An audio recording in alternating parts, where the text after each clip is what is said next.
రాష్ట్రంలో నిరంకుశ పాలన సాగుతుంది అనడానికి ఈ మధ్య జరుగుతున్న సంఘటనలే నిదర్శనం. అబద్ధాలు మాయమాటలు చెప్పి అధికారంలోకి వచ్చి మళ్ళీ ఎట్లాగూ అధికారం దక్కదు అని చెప్పి వాళ్ళు పూర్తి స్థాయిలో వాళ్ళకు అవగాహన ఉన్నది కనుక ఇప్పుడే దొరికిందంతా దోసుకోవాలి, సొంత ఆస్తులు సంపాదించుకోవాలనే ఆశ మొత్తం ప్రభుత్వంలో ఉన్న అన్ని స్థాయిల మంత్రులకు ఉన్నది. దాన్ని ప్రశ్నిస్తున్నందుకే టీఆర్ఎస్ నాయకుల మీద కేసులు పెడుతున్నారు, అరెస్ట్ చేస్తున్నారు.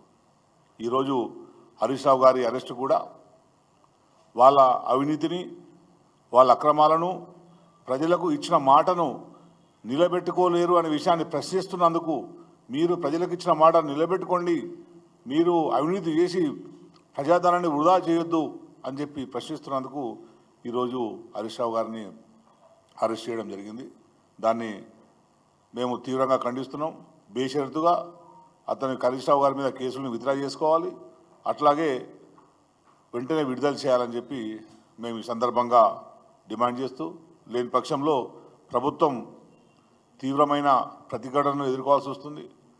తెలంగాణ ఉద్యమం తరహా లాంటి ఉద్యమం కూడా మళ్ళీ మొదలవుతుంది అనే విషయాన్ని కూడా హెచ్చరిస్తున్నాం. ఈ సందర్భంగా ప్రభుత్వానికి, మీరందరూ కూడా ఏం పని చేస్తున్నారు, మీ అవినీతి బయటకు వస్తుందని చెప్పి ఇట్లాంటి అబద్ధాలు కప్పిపుచ్చుకోవడానికి ఇవన్నీ కూడా మీరు చేస్తున్నారని చాలా స్పష్టంగా అర్థమవుతుంది. ఎందుకంటే నిన్న కొన్ని పేపర్లలో గత వారం రోజులుగా రాష్ట్రంలో ఉన్న కీలకమైన మంత్రులు దాదాపు 300 ఎకరాల స్కామ్ చేస్తున్నారు. చేయడానికి వాళ్ళు రెడీ అయిన విషయాన్ని గత వారం రోజులుగా పత్రికలు రాస్తున్నాయి. ప్రధానంగా సంగారెడ్డి జిల్లా అమీన్పూర్లో సర్వే నంబర్ 30లో మంత్రులందరూ కూడా, మా జిల్లాకు చెందిన మంత్రి దామోదర రాజనరసింహ గారు, అట్లాగే రెవెన్యూ మంత్రి గారు, ఇంకా స్థానిక శాసనసభ్యులు, చాలామంది కాంగ్రెస్ నాయకులు అందరూ కూడా కుమ్మక్కు అయి ఆ భూమిని, ప్రభుత్వానికి సంబంధించిన భూమిని ప్రైవేటు భూమిగా మార్చి దాన్ని అమ్ముకునే ప్రయత్నం చేస్తున్నారు. అంటే దీనివల్ల ప్రభుత్వానికి దాదాపు 40,000 కోట్ల నష్టం జరుగుతుంది. ఈ విషయాన్ని పత్రికలు ప్రధానంగా రాసినాయి. అదే విషయాన్ని ప్రశ్నిస్తున్నందుకు, ఇట్లాంటి అనేక విషయాలు ప్రశ్నిస్తున్నందుకే ఇప్పుడు కేసులు అవుతున్నాయి. మేము ప్రధానంగా ఈరోజు కూడా ఇది ప్రభుత్వం ఇచ్చిన నివేదికనే. ఎందుకంటే ఇది గతంలో 1985లోనే దీనికి సంబంధించిన గొడవలు జరిగినాయి. అప్పటి నుంచి కొన్ని నోటిఫై అయినాయి. ఆ నోటిఫై అయిన వాటిని అన్నింటినీ కూడా అప్పుడు గొడవ వాడడంతో, ఎందుకంటే అక్కడ ఉన్న భూమి సర్వే నంబర్ 30లో కొన్ని భూముల్ని అప్పటి కొందరు అధికారులు ఉద్దేశపూర్వక కొందరికి నోటిఫై చేశారు. ఇట్లా వాళ్ళందరికీ నోటిఫై చేస్తే అప్పుడు శాసనసభలో గొడవైంది. శాసనసభలో దేశిని చిన్నమలయ్య గారు ప్రశ్న అడిగితే దాని మీద ప్రభుత్వం ఎంక్వైరీ చేసింది. ఎంక్వైరీ చేసి ఆ ఓఆర్సీలు అన్నింటినీ కూడా రద్దు చేసింది. ఇది ఓఆర్సీ. అప్పుడు 1987లో ఇచ్చిన ఈ ఓఆర్సీ, వీటన్నింటినీ కూడా 1995లో ప్రభుత్వం ఎంక్వైరీ చేసి వీటన్నింటినీ రద్దు చేసింది. కొన్నింటిని మాత్రమే ఉంచింది. అయితే ఈ రద్దు చేసిన వాటిని ఉపయోగించుకొని ఏదేదైతే రద్దు అయినాయో మళ్ళీ వాళ్ళందరికీ కూడా ఓఆర్సీలు అందజేసుకుంటూ, ఇప్పుడు వచ్చిన ప్రభుత్వం వచ్చిన తర్వాత మన మంత్రి దామోదర రాజనరసింహ గారు ఎవరైతే ఓఆర్సీలు లేవో వాళ్ళందరినీ కూడా పిలిపించి ఓఆర్సీ లేని వాళ్ళందరితో కూడా అగ్రిమెంట్లు చేసుకొని మళ్ళీ వీళ్ళ మనుషులు కొనే ప్రయత్నం చేస్తున్నారు. అంటే సపోజ్ ఇప్పుడు మార్కెట్లో అక్కడ 16 కోట్లకు ఎకరం ఉంటుంది. సుల్తాన్పూర్ అంటే మనకు ఔటర్ రింగ్ రోడ్కు ఆనుకునే ఉంటుంది. ఒక ఎకరం 16 కోట్లు ఉంటుంది దాని వాల్యూ. అయితే వీళ్ళు ఎంతో కొంతకు ఆ పట్టేదారుకు ఎకరాకు 50 లక్షలు 30 లక్షలు ఇచ్చేసి అడ్డికి పావుషేర్ మీద ప్రజలకు ఆశ చూపెట్టేసి వీళ్ళ మనుషులు ఎవరైతే వీళ్ళ అనుచరులు ఉన్నారో వీళ్ళ అనుచరుల పేరు మీద, వీళ్ళ అన్యాయుల పేరు మీద అగ్రిమెంట్ చేసుకుంటున్నారు, రిజిస్ట్రేషన్లు చేసుకుంటున్నారు. అంటే నిజంగానే మీకు ప్రేమ ఉంటే, నిజంగానే మీరు కబ్జా కాదు అని మీరు అంటే కనుక, ఒకటే చెప్తున్నాం, మీరు కబ్జా కాదని మీరంటే ఈ 30 సర్వే నంబర్లో ఉన్న భూములను మీరెందుకు కొనుక్కుంటున్నారు? ప్రజలకే ఇచ్చేయండి, ఓఆర్సీలు ఇప్పించేయండి, రైతులకే ఇచ్చేయండి. ఎవరైతే పొజిషన్లో ఉన్నారో రైతులు, ఆ పొజిషన్లో ఉన్న రైతులందరికీ మీరు ఆ ల్యాండ్ను ఇచ్చేయండి, వాళ్ళకి ఓఆర్సీలు అలాట్ చేసేయండి, వాళ్ళు దాన్ని ఎంజాయ్ చేసుకుంటారు, వాళ్ళు దాన్ని అమ్ముకుంటారా, దాన్ని ప్లాటింగ్ చేసుకుంటారా, అది తర్వాత చూసుకోవచ్చు. కానీ మంత్రిగా ఉన్న వ్యక్తి ప్రజలకు సహకారం ఇవ్వాలి. కానీ ఆ భూమి మీద ప్రజల అవసరాల మీద వ్యాపారం చేస్తున్నాడు దామోదర రాజనరసింహ గారు. ఇది అతిపెద్ద కుంభకోణం. ఇది బయటకు చూడడానికి నీకు ఇది స్కామేం కాదు, మామూలుగానే ఎవరైనా చేయొచ్చు, అది ఓఆర్సీ ఇచ్చిన కనుక కొన్నారు, వ్యాపారం చేస్తున్నారని చెప్పి అంటారు. కానీ నేను ఇక్కడ ఇంకా చెప్పేది ఏంటంటే ఇది ఓఆర్సీ చేయడానికి కూడా లేదు. ఎందుకంటే వీళ్ళు గవర్నమెంట్ సబ్మిట్ చేసిన ఇంటర్నల్ రిపోర్ట్ ఇది. దాంట్లో ఏం చేశారంటే the honourable court of AP has been pass status quo orders in both the writ petitions అని చెప్పి 2001లో కోర్టులో కేసు పడ్డది. సమైక్య రాష్ట్రం ఉన్నప్పుడు కేసు పడింది. ఆ కేసు పడితే అప్పుడు స్టేటస్ కో మెయింటైన్ చేయమని చెప్పింది. సర్వే నంబర్ 30కి స్టేటస్ కో మెయింటైన్ చేయమని చెప్పి అప్పటి కోర్టు చెప్పింది. అది చెప్పిన తర్వాత ఈ మహానుభావులు ఏం చేసిండ్రు, సర్వే నంబర్ 30 మీద మొత్తం స్టే ఉంది కదా, నువ్వు 30 ఏనా బీనా సీనా అనే విషయాన్ని చెప్పలే. సర్వే నంబర్ 30 అన్నప్పుడు సర్వే నంబర్ 30 మీద స్టే ఉంటుంది అది. కానీ అప్పటి నుంచి దాన్ని బైఫర్కేషన్ చేసి ఒకరికి సర్వే నంబర్ బై నంబర్ పెట్టి 30/2, 30/3, 30/4, 4/5, 4/A, BC అని పెట్టి ఆ భూమిని అమ్ముకునే ప్రయత్నం చేస్తున్నారు. ఒక నంబర్ కూడా 30/14 అని దీంట్లో ఉన్నది సర్వే నంబర్లో. నీకు 30 కదా, 30 సర్వే నంబర్ కోర్టులో ఉన్నది కదా, స్టే ఉన్నది కదా, మరి 30/14 నీకు ఎట్లా ఇది చేసిండ్రు? ఇది ఒక విచిత్రమైన ఎగ్జాంపుల్ నేను చెప్తాను. సేమ్ 30/14 నేను చూపెట్టింది first document K Arun Kumar Ameenpur. ఇది ఈ భూమి ఆయనదే.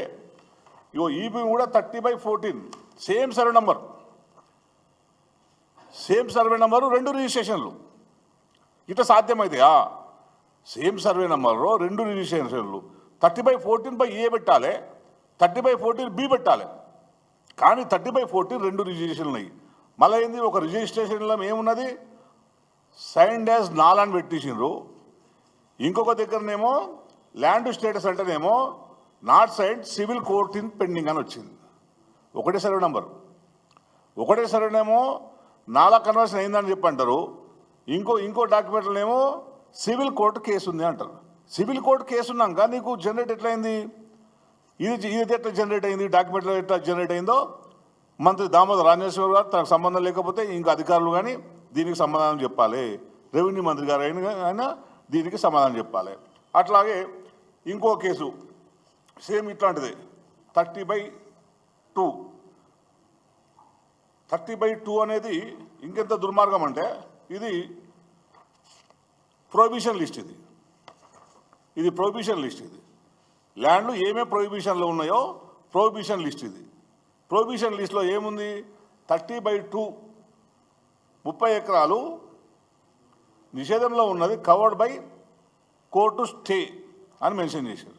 మరి అయినా కూడా 30/2 ఎట్లా రిజిస్ట్రేషన్ అయింది, 30/2 ఎట్లా ఆ వ్యక్తి పేరు మీద ఎందుకు రిజిస్ట్రేషన్ అయింది? సైన్డ్ యాజ్ నాల్ అని ఉన్నది. ఎట్లా చేసిండ్రు నీకు? మరి నువ్వు పెట్టేటప్పుడు అసలు ఏంది గందరగోళం, ఏంది, ఎందుకు ఇంత గందరగోళం జరిగింది? ఇట్లా అనేక లొసుగులు దీంట్లో ఉన్నాయి. ఈ లొసుగుల్ని ఆసరా చేసుకొని మంత్రి దామోదర రాజనరసింహ గారు, అతని అనుచరులు, అట్లాగే బహుశా రెవెన్యూ మంత్రి కూడా ఉన్నారంటున్నారు. మాకైతే మరి లేదు, దామోదర్ గారి పేరే అక్కడ ఉన్న వాళ్ళు చెప్తున్నారు. అక్కడ వీళ్ళు ఎందుకంటే ఒక కారు ఉండే, మేము ఫోటోలు తీసినాం, దానికి సంబంధించిన ఫొటోస్ ఉన్నాయి, అన్నీ బయట పెడతాం. ఇంకా మా దగ్గర చాలా ఎవిడెన్స్ ఉన్నాయి, అవన్నీ ఇంకా బయట పెడతాం. అక్కడ ఎవరెవరు కార్లు తిరిగినాయి, ఎన్నిసార్లు ఎవరు కార్లు తిరిగినాయి అనేది కొన్ని విజువల్స్ తీసినాం, కొన్ని ఫోటోలు కూడా ఉన్నాయి, అవన్నింటినీ బయట పెడతాం. సో వీటన్నింటిని కూడా చూసుకొని నువ్వు అక్కడ ఉన్న లొసుగుల్ని చూసుకొని, ఎందుకంటే ఇప్పుడు 30 నంబర్ని బ్యాన్లో పెట్టాలి, 30 నంబర్లో బ్యాన్లో పెట్టలేరు. పెట్టకుండా ఏం చేసిండ్రు అక్కడ అధికారులు కుమ్ముకుపోయి 30/1, 30/2, 30/3 మళ్ళీ దానికి 31/A, BCలు ఇచ్చుకుంటూ రిజిస్ట్రేషన్లు చేస్తున్నారు. నిజంగా ఒకవేళ జెన్యున్ పట్టాలే కనుక ఉంటే దాన్ని మొత్తం నోటిఫై చేయండి, మీరు అనౌన్స్ చేయండి. ఈ పట్టాలు మాత్రమే బ్యాన్ అయినాయి. నేను ఇప్పుడు ఎగ్జాంపుల్ చెప్పినా, ఇది బ్యాన్ అయింది. 30/2 అనేది ఇక్కడ ప్రొహిబిషన్లో ఉన్నది, 30/2 అనేది ప్రొహిబిషన్లో ఉన్నది. మరి ఇది ఎట్లా నువ్వు పాస్బుక్ వచ్చింది? ఈ సమాధానం చెప్పాలి. ఇప్పుడు అధికారులు సమాధానం చెప్తారా, ఇప్పుడు మంత్రి గారి మీద ఆరోపణలు వస్తున్నాయి కనుక మంత్రి గారు సమాధానం చెప్తారా అనేది మంత్రి గారికి మేము వదిలేసు కాదు. మేము దాన్ని సమాధానం వచ్చేంత వరకు మేము ఏం చేయాలనో దాన్ని కూడా మేము చూస్తాం. చాలా డీటెయిల్గా ఉన్నది. ఇవన్నీ కోర్టు కేసులు అండి, ఇవన్నీ కోర్టు కేసులు ఉన్నాయి. కోర్టు కేసులు 2 పెండింగ్లో ఉన్నాయి. మొన్న కోర్టు కేసు ఏమైంది? మొన్ననే దీనికి సంబంధించి ఎప్పుడు మొన్న ఆగస్టులో వచ్చింది బెంచ్ మీదకి, ఫైనల్గా బెంచ్ మీదకి వచ్చింది ఆగస్టులో 2 కేసులు. ఆగస్టు 5వ తారీఖున స్టేటస్ పెండింగ్ కోర్టులో. సర్వే నెంబర్ 30కి సంబంధించి కోర్టులో హైకోర్టులో పెండింగ్ ఉన్నది. 2 కేసులు ఉన్నాయి. ఒక కేసేమో ఎస్ వినోద్ కుమార్ వేసిండ్రు, సన్ ఆఫ్ రామచంద్రరావు అంటే ఆయన. ఇంకో కేసేమో రంజునా లోహాడ్ అనే వ్యక్తి చేసిండు. 2 కేసులు కూడా పెండింగ్లో ఉన్నాయి. పెండింగ్లో ఉన్న తర్వాత ఆ మొత్తం వివాదాస్పదమైన ల్యాండ్ అనే తర్వాత దాన్ని మళ్ళీ ఎట్లా ప్లాటింగ్ చేస్తున్నారు, మీరు దీనికి సమాధానం చెప్పాలి. అంటే ఎందుకు చేస్తున్నారంటే ఈ వివాదాన్ని అడ్డం పెట్టుకొని అక్కడ ప్రభుత్వ భూమి ఉన్నది. ఎవరైతే జెన్యున్ పట్టాదారులు ఉన్నారో, కొందరు జెన్యున్ పట్టాదారులు ఉన్నారు.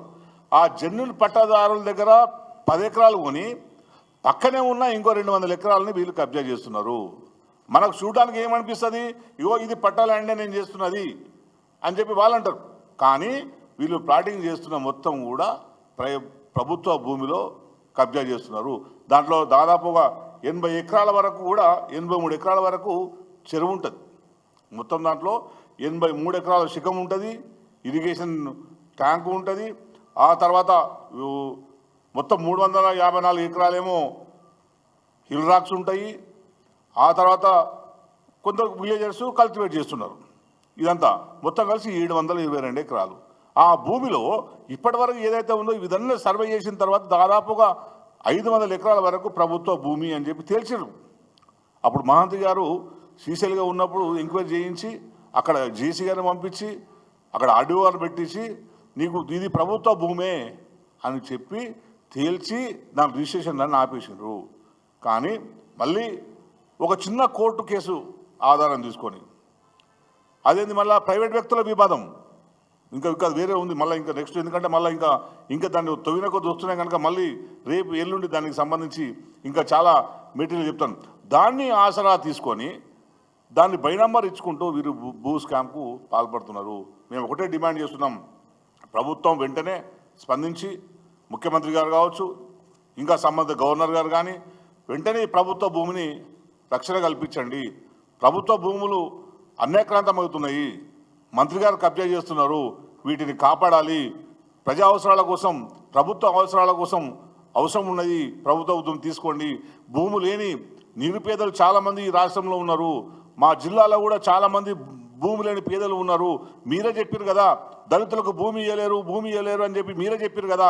మరి ఈ 300 ఎకరాల భూమి లేని దళితులకు మీరు ఎందుకు మంచి లేకపోతే దామోదర్ రాజనరసింహ అని చెప్పిన దామోదర్ గారిని నేను ప్రశ్నిస్తున్నా. మీరు ఎకరాలు ఇవ్వకండి, కనీసం ఇల్లు జాగలు లేని దళితులందరికీ ఒక్కొక్క ప్లాట్ ఇవ్వండి. అక్కడ మీ వ్యాపారాన్ని అదుపెట్టండి. ప్రభుత్వ భూమిని కబ్జా చేసి 2 ఎకరాలని మీరు కొన్నామని చెప్పి నెపంతో ప్రభుత్వ భూమిని కబ్జా చేసుకుంటే మీరు ప్రజలకు మరి నివాసం ఎట్లా కల్పిస్తారు? మీరు ఒకసారి ఆలోచించుకోండి. మీరు చెప్పారు కదా దళితులకు ఇల్లు ఇవ్వలేరు, ఇళ్ల స్థలాలు లేవు, 10 ఏళ్ళ పాలన, అట్లాగే దళితులు 3 ఎకరాలు ఇవ్వలేరు అని చెప్పన్నారు కదా. మరి ఇప్పుడు మీ చేతిలో మీరు ఎట్లా చెప్తే అట్లా జరిగే విధంగా మీ పాలన ఉన్నది. దాదాపు 500 ఎకరాలు ఉందిగా మీ చేతిలో. ఈ 500 ఎకరాలని మన జిల్లాలో ఎంతమంది దళితులకు, బీసీలకు, మైనార్టీలకు ఇల్లు లేని వాళ్ళు ఉన్నారో వాళ్ళందరికీ కూడా ప్లాట్లు చేసి పంచండి. 150 ఎకరాల, 150 గజాల, 200 గజాల ప్లాట్లు చేసి మీరు పంచండి. లేదంటారు ప్రజలకు, దళితులకు ఎవరెవరైతే భూమి లేదో తలా 1 ఎకరానా, అర్ధ ఎకరానా మీరు వాళ్ళకి అలాట్ చేయండి. ఎంతో కొంత వ్యవసాయం చేసుకుని కూరగాయలు పండించుకుని హైదరాబాద్ పక్కన ఉంటుంది కనుక ఒక్కొక్కరికి 10 గుంటలు 20 గుంటల భూమి ఇచ్చినా కూడా కూరగాయలు సాగు చేసుకొని వాళ్ళ జీవనం సాగించే అవకాశం ఉంటుంది.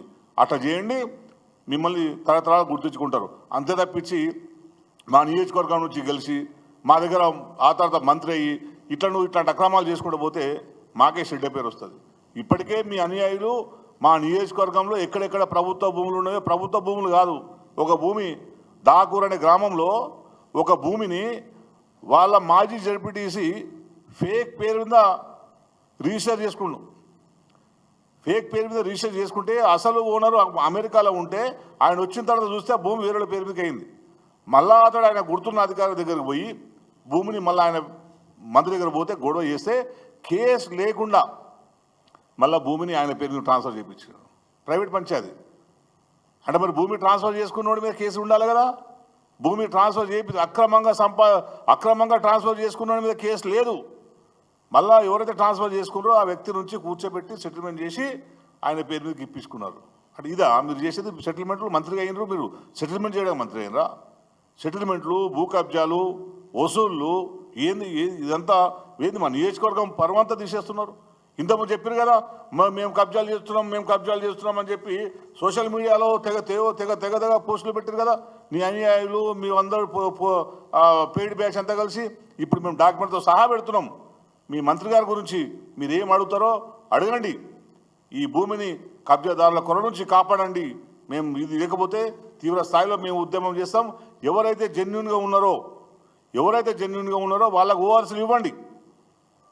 కానీ ఇది దాన్ని చెప్పండి 30 సర్వే నంబర్లో పలానా వాళ్ళకు మాత్రమే ఓఆర్సీలు ఉన్నాయి, అది మిగతా వాళ్ళ లేవన్న విషయం బ్యాన్లో పెట్టండి. అంటే మీకు బ్యాన్ పెట్టినా కూడా మీకు ఏం లేదు, బ్యాన్లో పెట్టినా కూడా మీరు రిజిస్టర్ చేసుకుంటారు. ఇంకేం చేస్తాం?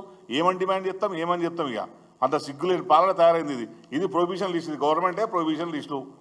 ఈ ప్రొహిబిషన్ లిస్టులో ఉన్నది కూడా మీరు రిజిస్ట్రేషన్ చేసుకోవడానికి రెడీ అవుతున్నారంటే మరి ఇంకా మీకు ఏం చేస్తాం? మీ వ్యవస్థ తగలబడ్డది. దౌర్భాగ్యం.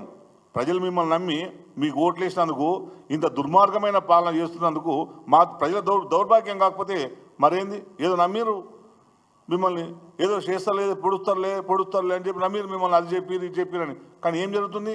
ఆంధ్ర కార్డు దోసుకో, మంత్రికి ఆంధ్ర కార్డు దోసుకో, దాసుకో, అదే నడుస్తుంది. ఇప్పుడు ఒక్కో జిల్లాను మంత్రులు జిల్లాలు పంచుకున్నారు, శాఖల్ని పంచుకున్నారు.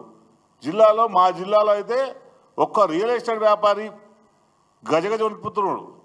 మంత్రి గారిని గౌరవమంటే గజగజ వణికిపోతున్నారు. ఏ మున్సిపాలిటీలో కానీ ఏ పర్మిషన్ కోసం కావాలన్నా కూడా అధికారులు చేస్తలేరు. ఎవరికైనా అధికారి దగ్గర పోతే పర్మిషన్ కావాలంటే మంత్రి గారిని కలిసి రండి, ఓసారి మంత్రితో చెప్పించండి అని. ఇదేం పద్ధతి? మున్సిపల్ పర్మిషన్ కావాలంటే మంత్రి చెప్పాలనా? ఆన్లైన్ సిస్టమ్ ఎందుకు పెట్టారు మరి? ఆన్లైన్ లేదా? అన్ని మంత్రిని కలిసి రావాలి. అన్ని మంత్రిని కలిసి వస్తేనే పరిష్కారం అవుతాయి. తెల్లాపూర్ మున్సిపల్ పేరు కూడా చెప్తున్నా, తెల్లాపూర్లో సంగారెడ్డి అని మున్సిపల్ కమిషన్ ఉంటాడంట. ఎందుకంటే చెప్తున్న వాళ్ళు చాలామంది రియల్ ఎస్టేట్ చేసే వాళ్ళు చెప్తున్నారు, తెల్లాపూర్లో సంగారెడ్డి అనే పేరు గల వ్యక్తి మున్సిపల్ కమిషన్ ఉంటాడంట. ఆయన దగ్గరికి ఎవరు పోయినా సరే మంత్రి గారితో ఫోన్ చేయించండి అని చెప్తారంట. అంటే కలెక్షన్ దుకాణం పెట్టుకున్నారా? అమీన్పూర్ మున్సిపాలిటీ అదే పరిస్థితి, పడంచేరు మున్సిపాలిటీ అదే పరిస్థితి. కొల్లూరు మొత్తం పడంచేరు శివార్లో ఉన్న రియల్ ఎస్టేట్, సంగారెడ్డి శివార్లో రియల్ ఎస్టేట్ మొత్తం కూడా గుప్పిట్లో పెట్టుకొని ఒక గజం రిజిస్ట్రేషన్ జరగాలన్నా కూడా మంత్రి గారికి తెలిసే జరిగే పరిస్థితి వచ్చింది. ఎందుకు అట్లా? అంటే మీరు కమిషన్లు తీసుకుంటున్నారు. ఎవడు భూములు అమ్మొద్దు, ఎవడు చేయొద్దు, పారిపోతున్నారు, పోయి బీదర్లో కొంటున్నారు. మీ బాధ తట్టుకోలేక, పడంచెర్లో ఇల్లు కొనుక్కోలేక, పైసలు ఉంటే కనుక పోయి బీదర్లో కొనుక్కుంటారు, ఈడ ఉండలేరు. చాలామంది ఒక మిత్రుడు మన చెప్తున్నాడు, ఏదో ఇష్యూ వస్తే కామన్ ఫ్రెండ్ దగ్గర కూర్చొని చెప్తుంటే నేను చెప్పిన, అన్న నీ చెప్పన్న ఎవరికన్నా అధికారులకు అయితే మేము చెప్తే కాదా బాబు, పోయి మంత్రిని కలిస్తే ఏదో చెప్తారు కదా అంటే, లేదన్నా నువ్వు కలిసి చెప్తాడంటే మంత్రి దగ్గర పోనా, నేను నా వ్యాపారం 100 కోట్లు పోయినా సరే కానీ నేను ఆయన దగ్గరికి పోయి ఆయన మమ్మల్ని కూర్చోబెట్టాడు, ఇష్టం నాడు తిడతాడు, ఆయన దగ్గర పోమన్నా అని చెప్పన్నాడు. 100 కోట్ల వ్యాపారం చేసే ఓ వ్యాపారవేత్త అంటే, నువ్వు రాష్ట్రంలో వ్యాపారం పెరగాలి, ఈ ప్రజలకు వివిధ పథకాలు నడవాలంటే వ్యాపారం పెరగాలి, ట్యాక్సుల రూపొంచి ప్రభుత్వానికి ఆదాయం రావాలి కదా. మరి మీరేం చేస్తున్నారు? మీ ఆదాయాన్ని పెంచుకుంటారు, మీ ఆస్తులు పెంచుకుంటారు. ప్రభుత్వ ఆదాయం పెంచలేరు, ప్రభుత్వానికి గండి కొడుతున్నారు, మీ ఆస్తులు పెంచుకుంటారు. ఇది కరెక్ట్ కాదు. ప్రభుత్వం ఇప్పటికైనా స్పందించి ఇది అతిపెద్ద భూ కబ్జా, రాష్ట్రంలోనే అతిపెద్ద భూ కబ్జా ఇది, దీని మీద సమగ్రమైన విచారణ జరిపించాలని చెప్పి నేను డిమాండ్ చేస్తున్నాను. ఈ 30 సర్వే నంబర్లో ఎవరెవరైతే జెన్యూన్ పట్టదారులు ఉన్నారో, ఎవరెవరైతే నిజంగానే వ్యవసాయం చేసుకుంటున్నారో వాళ్ళందరికీ మీరు ఓఆర్సీలు ఇవ్వండి. మిగతా ఏదైతే మీరు డూప్లికేట్ భూమి నకిలీది అని చెప్పి 1995లో మహంతి గారు వచ్చినప్పుడు తెలిసినరో, ఆ భూమిని మొత్తం మీరు ప్రభుత్వ పరం చేసుకోండి. ప్రభుత్వ పరం చేసుకొని ప్రజల అవసరాల కోసం వాడండి. లేదనుకుంటే భూమి లేని దళితులకు, బీసీలకు, మైనార్టీలకు పంచండి. ఇళ్ళ స్థలాలన్నా ఇవ్వండి.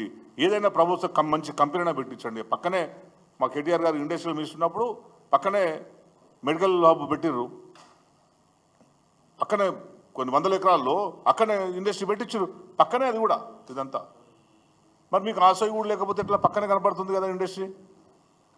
అవన్నీ వదిలిపెట్టి మొత్తం డబ్బులే సంపాదించుకోవాలి, కబ్జాలు మాత్రమే చేయాలని చెప్పి ధోరణితో మీరు ఉండడం కరెక్ట్ కాదు అని చెప్పి నేను ఈ సందర్భంగా అందరు తెలియజేసుకుంటూ, ప్రతి ఒక్కరు కూడా ఎవరెవరైతే ఉన్నారో అందరూ కూడా మిగతా పక్షాలు కూడా దీని మీద స్పందించాలని చెప్పి, ఈ భూ మాయ మీద అందరూ కూడా జర్నలిస్టులు కూడా స్పందించి ఎంక్వైరీ చేసి వాస్తవాల్ని రాయాలని చెప్పి నేను జర్నలిస్టుల మిత్రం కూడా నేను కోరుకుంటున్నాను. Thank you.